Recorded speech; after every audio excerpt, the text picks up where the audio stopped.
अंदरसूल ग्रामपंचायत उपसरपंचपदी अमोल सोनवणे बिनविरोध। निवडीनंतर समर्थकांचा जल्लोष।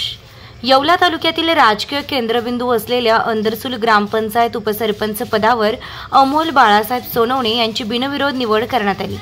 आवर्तन पद्धतीनुसार रवींद्र वाकचौरे यांनी राजीनामा दिल्याने रिक्त झालेल्या पदावर सरपंच लताबाई एकनाथ जानराव यांच्या अध्यक्षतेखाली दिनांक 12 जून रोजी बोलविण्यात आलेल्या विशेष सभेत उपसरपंच पदासाठी निर्धारित वेळेत ग्रामपंचायत सदस्य तथा शिवसेना शिंदे गट उपजिल्हा प्रमुख अमोल बाळासाहेब सोनवणे यांचा एकमेव अर्ज आल्याने त्यांची बिनविरोध निवड घोषित करण्यात आली।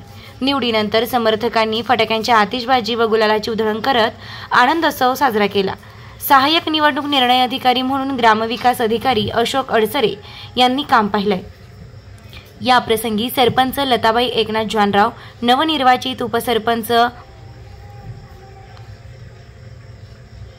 अमोल बाळासाहेब सोनवणे, ग्रामपंचायत सदस्य झुंजार देशमुख, योगेश जहांगीरदार, रवींद्र वाकचौरे, किशोर बागुल, संजय ढोले, सविता जगताप, सोमनाथ रोकडे, मंदाबाई धणगे, रेखा पवार, कविता कचरे, वैशाली शिंदे आदींसह ग्रामस्थ उपस्थित होते।